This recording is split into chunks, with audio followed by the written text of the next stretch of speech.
Hey guys, Rob here with McDojo Life. In today's McDojo News, we're going to be discussing the recent split between Diego Sanchez and his leech of a coach, Joshua Fabia. Let's check out the story.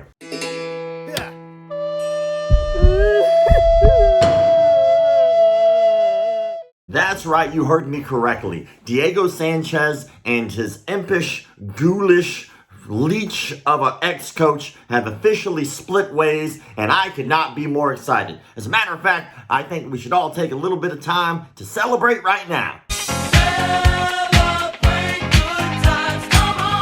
A few weeks ago, we actually posted a video about the toxicity of Joshua Fabia in Diego Sanchez's life and how he is the most unself-aware human being on the planet for a guy who runs a school called the School of Self-Awareness. We did that breakdown in response to this video of Diego's coach, Fabia, kicking and punching Diego while he was hanging upside down.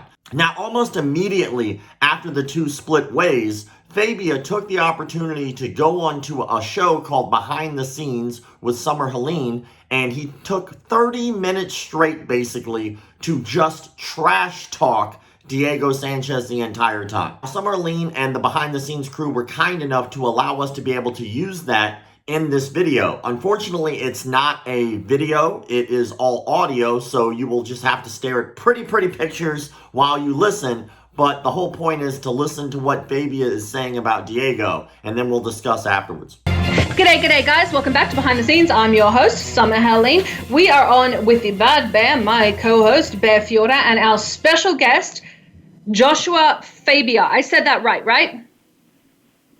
Joshua Fabia. Fabia. Oh, son of a bitch, he said it right. Sorry. I had it down. All right, I'm going to put money in the swear jar. He had it. My bad. I knew it. Okay, you win. He wins. You win. All right. You win. You got win. it. Fantastic. Damn, I hate when I lose. I'm just so not used to it. Okay, so now for anyone checking in, I'm going to give you a quick rundown.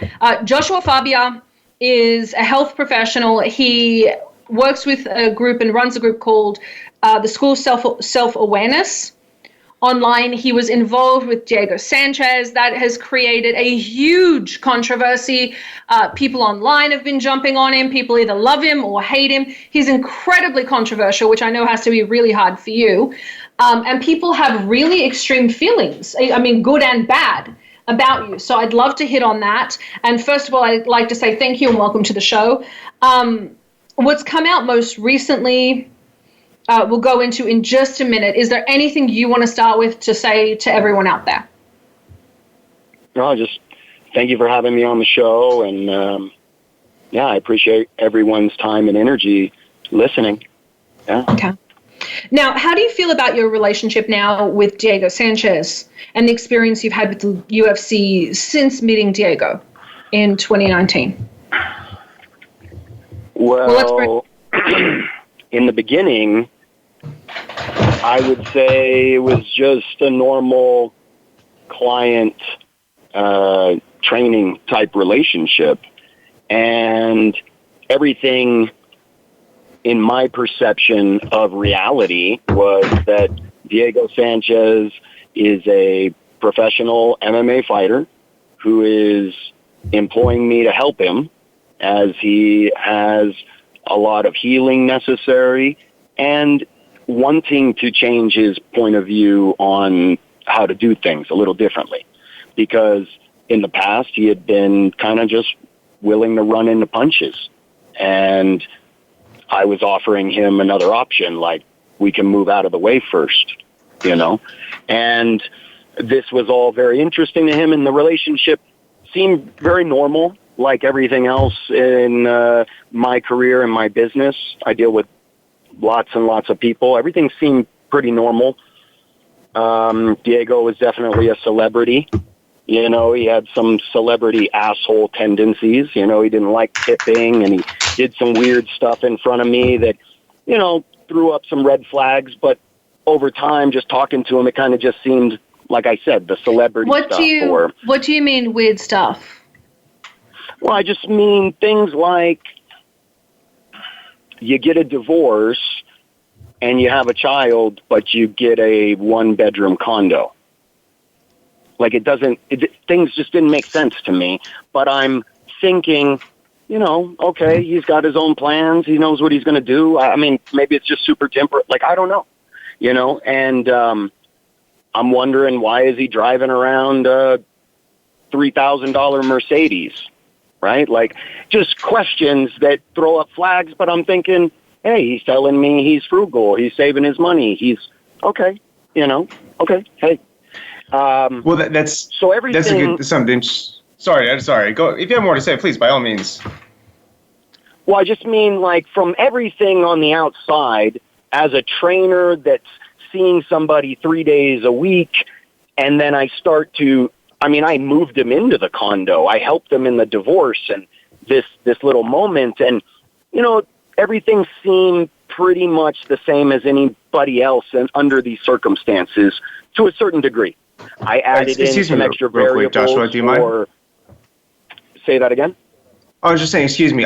This is actually a really interesting point you're bringing up, because now that you're saying that it's kind of like some odd behaviors, as you're stating from Diego's side, it kind of throws up the question, well, how much was both your decision and his decision? And one of the things people tend to ask a lot about these days is that small clip you guys put up of you having Diego hang from the A-frame of the bars and essentially using him as a punching bag. So it's kind of the question of, was that more his decision, your decision, and what was the method of training behind that?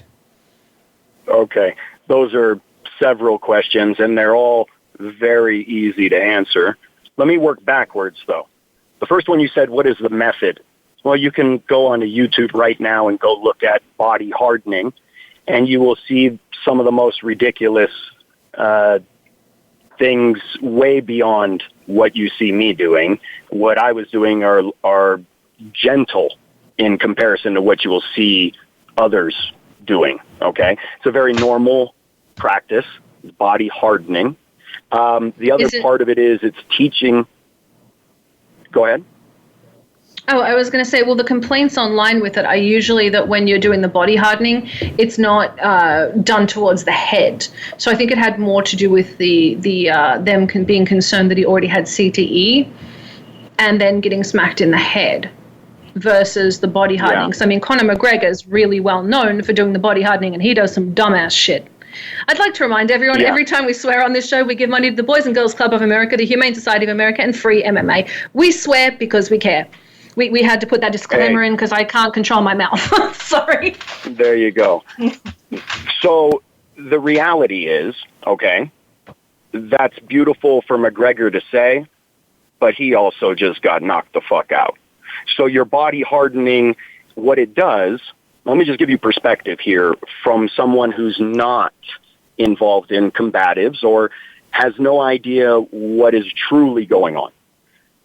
The body has an ability to perceive the angle and the direction of impact, okay, the body. The way the body perceives this is through contact first. So if I am to, for example, push you, your body can understand the direction where I'm going to push you. If now I pull away, I'm not touching you, I'm showing you the push, your body can anticipate and will move out of the way. All right, now what happens when I do it with a fist? So what you're seeing there is, for one, 50 times out of context, and I will explain all of that. Yeah, of course. But the point is that in body hardening, you could not favor one part of the body, Summer, as every part of your body is vulnerable. So to balance that, you wouldn't be so ashamed to have your face touched. And so what's really going on is that, because I am not hitting him hard enough to damage anything, not even surface tissue. And the reality is he's been trained to handle much, much, much harder impacts than that. And what is happening in that is not training. Are you guys, I mean, like, do you see how ridiculous that narrative setup is? No, the truth is that video was leaked by who? It's the highest production fucking video I've ever had done. You think it's the UFC? Yeah, it's the fucking UFC that came and filmed us and didn't say a fucking word about, oh, that looks dangerous. No, they're cheering us on and they love it. And it's all fucking set up. It's all set up. I'll send you the video of the full amount of context because that's what I have to do is record everything. And you'll see them spraying him down with water, and it's a fucking shoot. It's a real Hollywood, man. It's fake. Well, and then so why would now you? all, well, I work in Hollywood, so I'm very, very familiar with those particular tactics. My question would then be, Right. why do you think, if you feel that the UFC is setting you up, why would they be doing that? Oh, well, now we're getting somewhere. See, finally someone asked me the right questions. See, nobody's ever talking to me, for one, about any of the training that I do that is so scandalous, because nobody really wants to hear any of the answers. Just the same, nobody's been asking the correct questions because nobody in the MMA world wants those answers. So the truth is, I've been privy to seeing some things, one, that are behind the scenes and are of an industry that is very ugly and very dirty. And because I'm not in the industry and I have no benefit of the industry, I'm the only one willing to speak upon it. Because I'm not part of the feeder system and I make no money off of this, and I'm not over here being a person that promotes violence or even endorses this sport or industry. I just happen to be helping what would be a guy some of the that happened to shadier be an things MMA fighter. that they're trying to push? Well, I want to grasp the concept here real quick. What are some of the shady things that they're kind of pushing off as as either trying to covering it up or maybe I know trying we're to say jumping you're quickly doing it. between questions. I know we're jumping quickly between questions, but we I'm don't gonna, have. I'm going to bring it all together. So what we got here is we got to go back to how I was starting with my perception. And see, my perception is I'm helping a guy and he leaves a gym. It becomes a big scandal. I'm just all of a sudden in the middle of a lot of drama, and I'm just worrying about taking care of this guy. And the more I'm taking care of him, the more I'm realizing he needs a lot more help than some of my other clients. Like, this is pretty heavy. And as I'm doing this and I'm being his trainer and his coach and his manager, I'm now at the fight, one of the fights, the first fight that I'm the only coach and cornerman at the UFC for Diego. They pull me away from him behind the scenes before the fight 3 different times to harass me about every little thing I'm doing. Well, then why would the UFC have a grudge against you? No, I'm getting there. I got to just tell you my perception of what the events that happen here, right? So what's happening? So I get what you're saying, but there are so many questions. I'm just curious. I do want to hear the perception. It's something that's been going on for 2 years. You got to let me tell you this to understand some things. So this moment happens where the Nevada State Commission comes in and leans on Diego, and he has to throw a fucking fight. Now, I have him recorded coming in, and then they shut off the camera. Are you saying that he was told that he has to throw this fight? They told him he has to lose this bout? You go watch the fight, and it's the only fight in Diego Sanchez's history that he never threw a punch. That's not an answer. Like, we're looking for a direct answer. Did they tell him he had to throw a fight? The way that they did it is in the lean, which is in talking to somebody and dangling their license and explaining, are you really trying to hurt this man? You're not trying to hurt him, are you, Diego? You're a sportsman, Diego. You've always been a good guy, Diego. You're not going to do anything with malicious intent, are you, Diego? So you can call that the way you call it, but the Nevada State Commission's not supposed to come in 30 minutes before a fucking fight and come and kick everybody out and come and talk that type of shit to a fighter and get in their head.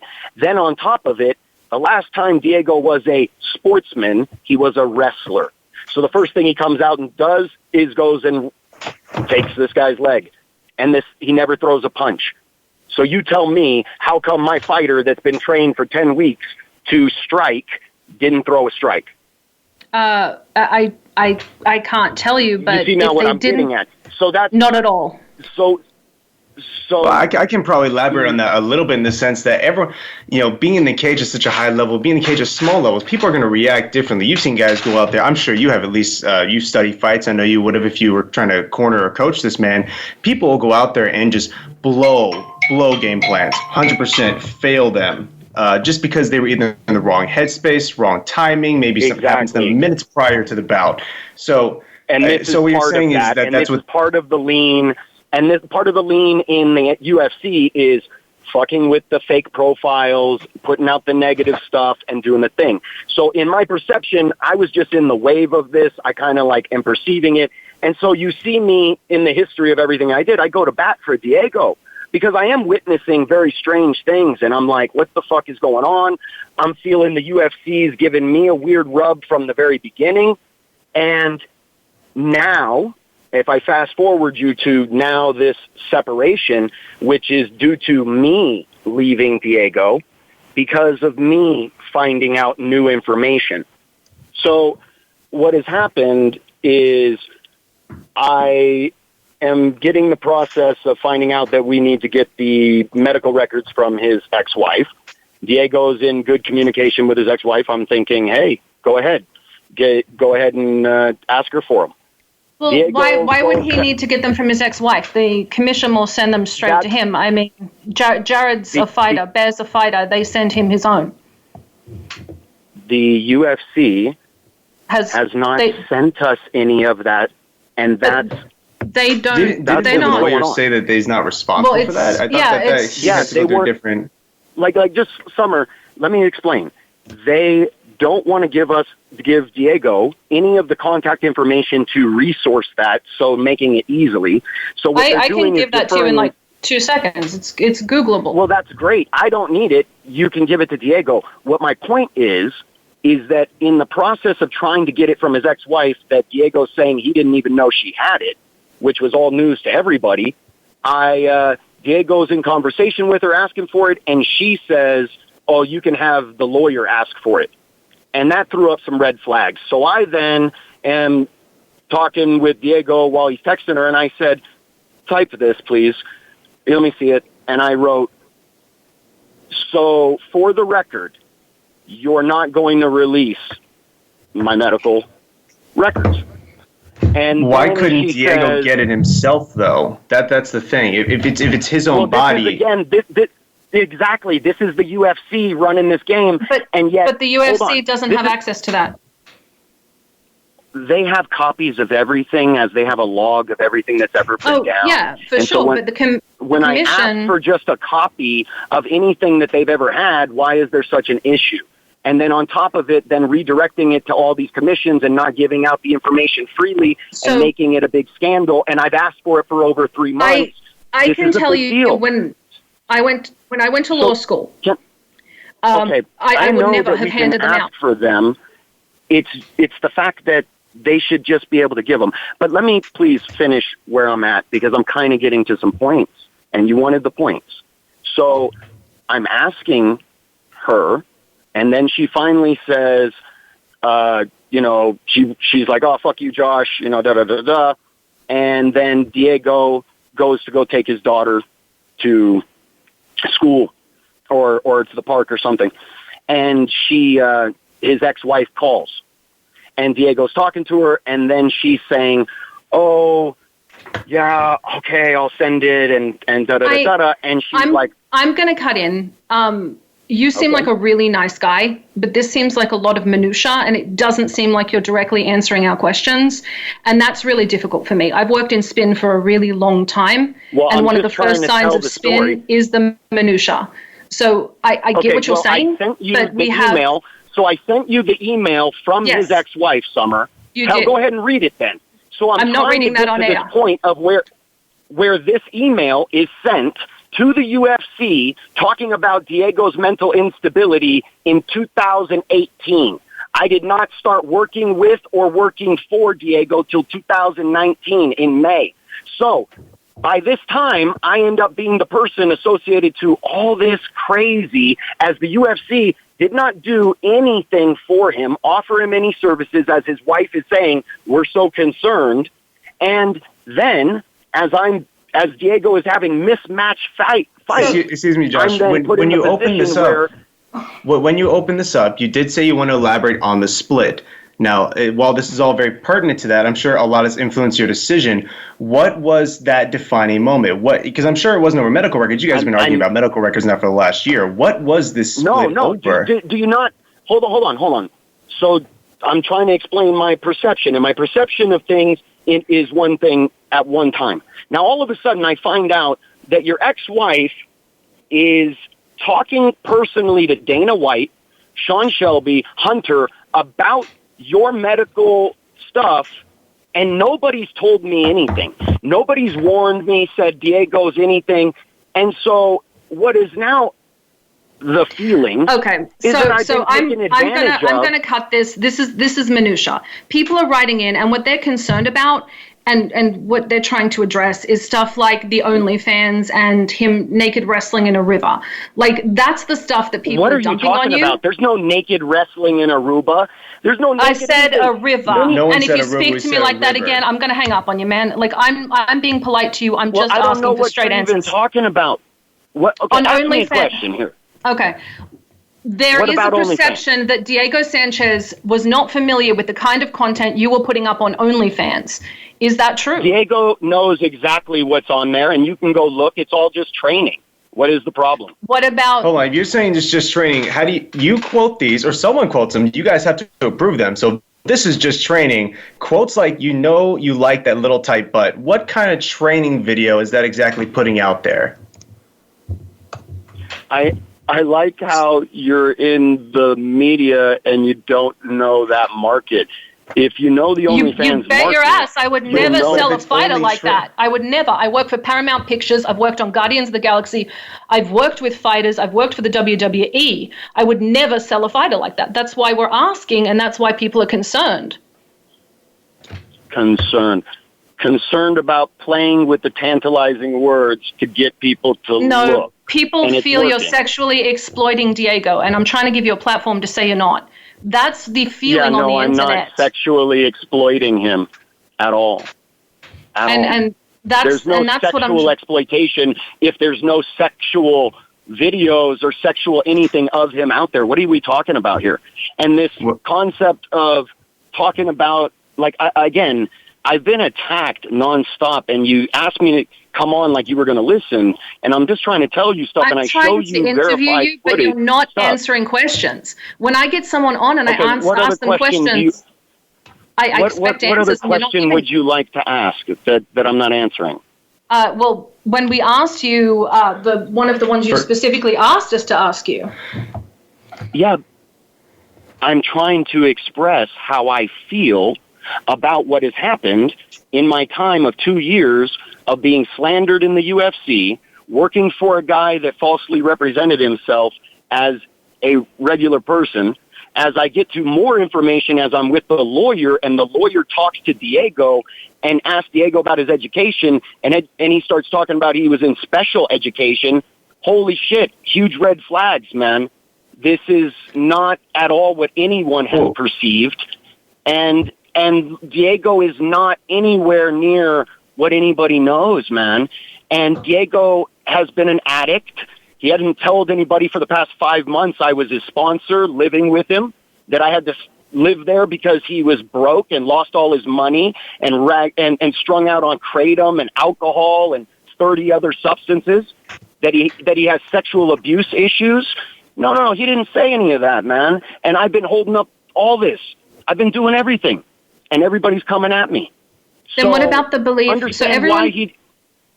So we have about out there. I'll put out all the proof. I got all the proof. I'll put out all the video, man. We have about 2 minutes. We have about 2 minutes left. The biggest concern and the public perception is that you were taking advantage of Diego. You were taking the money that he has CTE, and you were taking advantage of someone. Diego has clearly been taking advantage of me for 2 years, as I have been fighting for him and putting myself on the line for him with zero benefit. I'm the one He's getting been- death threats here, like nobody You are. else. Now, hold on. No one's trying to say that you're not. You definitely have received death threats. You have a lot of hate in the media. You're saying right now that he took advantage of you. I'm the Something only he one very that publicly even said was took he care cut of off Diego. family members to prove loyalty to you. If he's taking advantage of you, is that statement true? Did it really happen? Is he making that up? Or did he actually cut off family members in an effort to prove loyalty to you, sir? I don't know of any family members he's ever disowned. I don't know any of that. Okay. The matter of fact So is, that's spin. the That's spin in the truth media. is, when you were talking about this moment, it was because it was feeling like I was going to be between him and his mother, and I'm not going to do that. And that's one of the big red flags. That and that Diego is probably special needs. He needed to be properly cognitively studied. He never wanted to do any of that. Well, he is He in a somehow study has now. slipped through He is some in a cracks. study now. So that is a good Yeah, thing that no, came. a brain study's one thing, cognitive study and evaluation of other things to find out that the poor guy is not the same. Listen, we're in New Mexico, and if you're special needs in New Mexico, they just push you through school. So let me tell you another secret that Diego Sanchez didn't really want anybody to know. So Diego took steroids in high school to win the high school state wrestling. I gotta say, we have to jump off. We're at the end of the show. I appreciate towards the end of the show, you really did start answering questions like point blank. Usually when we do the show, it's like a question answer, really point blank, short answers. You're racing me in 30 minutes, Summer. I'm sorry, but come on. No, hold on. Well, I'd be happy to have you on again, In my and I'll give defense. you the whole hour. I will give you the whole hour. Please. Because usually we do a question answer. So I'd love to have you on again. We'll go through it again. Guys, I want to thank you for joining us. And our special guest, Josh Fabia. God damn it, I'm going to get that right. I'd like to remind everyone every time I swear I give money to the Boys and Girls Club of America, the Humane Society of America, and Free MMA. I swear because I care. What a human piece of garbage. Joshua Fabia is the skid mark on the underpants of the martial arts community. He is absolutely everything I hate to see in a coach, and he is everything that makes up a cult leader. Almost immediately, this guy goes right after Diego Sanchez, talking bad about him, talking about drug use, talking about the guy's divorce, talking about the way he parents. This guy's a piece of shit. Then, when this dude winds up getting called out about the BS that he's talking about when it comes to medical records, he immediately pivots and tries to change the conversation. Like, we don't all know we could just get access to our own medical records. It's not that hard. Final thoughts here. Joshua Fabia clearly took advantage of Diego Sanchez. But the worst part of it all is after they split, Joshua Fabia now is trying to pin Diego Sanchez as some type of bad guy after Diego Sanchez put this guy up on a platform where people could know and hear him and see him. And what we heard and saw was horrible. And now that they've split, he's doing everything that he can to try to bash and trash talk Diego Sanchez. I'd really like to know your thoughts about this in the comment section below, so please, by all means, everybody chime in. I'd love to hear what you have to say about the interview. I'd love to hear your thoughts about the split between Diego and Joshua Fabia. And as always, keep the martial arts legit.